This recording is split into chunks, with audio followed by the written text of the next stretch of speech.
আসসালামু আলাইকুম ওয়া রাহমাতুল্লাহ। পরিবর্তন সমাজের একটা চিরন্তন সত্য।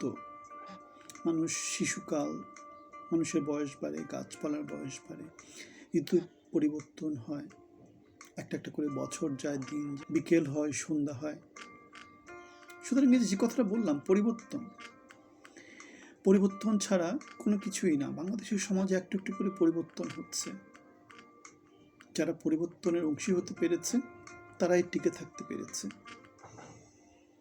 হাসিনা ফ্যাসিজম প্রতিষ্ঠা করেছিল, পরিবর্তনটা ধরতে পারেনি, তরুণদের শক্তিটাকে ধরতে পারেনি। তারেক রহমান 17 বছর বিদেশে ছিল, জনগণের শক্তির উপর সে বিশ্বাস রেখেছিল, সেজন্য হাসিনার সাথে আপোষ করেনি। তরুণ নেতৃত্বের হাত দিয়ে বাংলাদেশে 17 এসেছে, 24 এসেছে, পরিবর্তন হয়েছে। 17 বছরের যে নির্জন বাস, 17 বছরের যেই নির্বাসন, সেখান থেকে তিনি ফেরত এসেছেন। খালেদা জিয়া জেল মুক্ত হয়েছেন।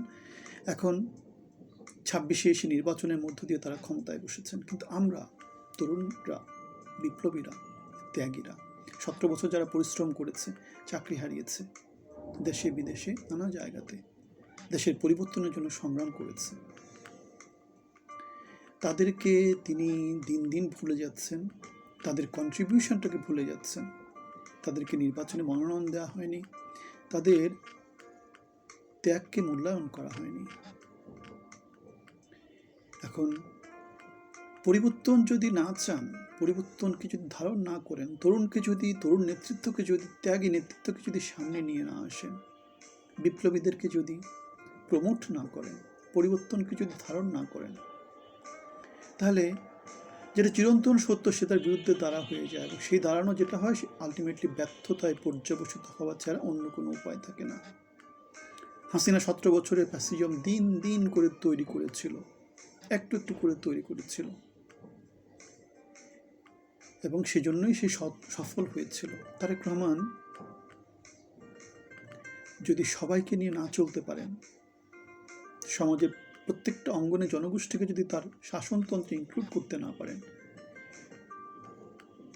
তাহলে যেটা হবে, সবার ভয়েস ক্ষমতার শীর্ষবিন্দুতে শোনা যাবে না, সমাজের মধ্যে কোনো রকম পরিবর্তন আসবে না, যার ফলে ইতিহাসের পুনরাবৃত্তি হবে। 54 বছর বাংলাদেশ যেভাবে চলেছে সেভাবেই চলবে। তারেক রহমানকে, বিএনপির সরকারকে সেটাকে আমলে নিতে হবে।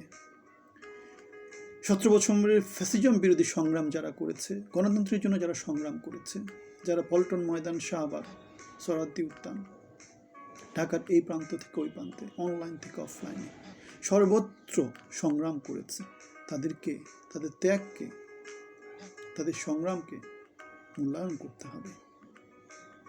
সবাইকে নিয়ে সরকার চালাতে হবে, সবাইকে নিয়ে দেশ চালাতে হবে। আমরা জানি সরকার মানে কি? সরকার মানে হচ্ছে শীর্ষ পর্যায়ে কিছু ক্ষমতাবান লোকজন থাকা। সুতরাং তিনি যদি দেশে বিদেশে 17 বছর ধরে যারা দেশে আন্দোলনে ছিল না, সংগ্রামে ছিল না, তাদেরকে নিয়ে তিনি যদি বাংলাদেশকে আবার পরিচালনা করেন, 17 বছরের যে পুনরাবৃত্তি সেটাকে যদি তিনি কন্টিনিউ করেন, তিনি ভুল করবেন। বাংলাদেশকে আবার 54 বছরের সংস্কৃতির মধ্যে নিয়ে যাবেন। সুতরাং তারেক রহমানকে, বিএনপিকে অবশ্যই চিন্তা করতে হবে, তিনি কি পরিবর্তন চান নাকি পুনরাবৃত্তি চান? তিনি কি সংগ্রামী নেতৃত্ব, ত্যাগী নেতৃত্বকে সামনে চান, নাকি পালিয়ে থাকা অযোগ্য নেতৃত্ব যারা বাংলাদেশকে 54 বছর ধরে বিপদগামী করেছে, অশিক্ষিত নেতৃত্ব, যাদের শিক্ষার দর খুব বেশি কিছু নাই, যারা নিজেকে পরিচালনা করতে পারে না, তার দেশকে কীভাবে পরিচালনা করবে? সুতরাং এই প্রশ্ন তারেক রহমানের প্রতি, এই প্রশ্ন বিএনপির প্রতি, এই প্রশ্ন বাংলাদেশের আপামর জনসাধারণের প্রতি।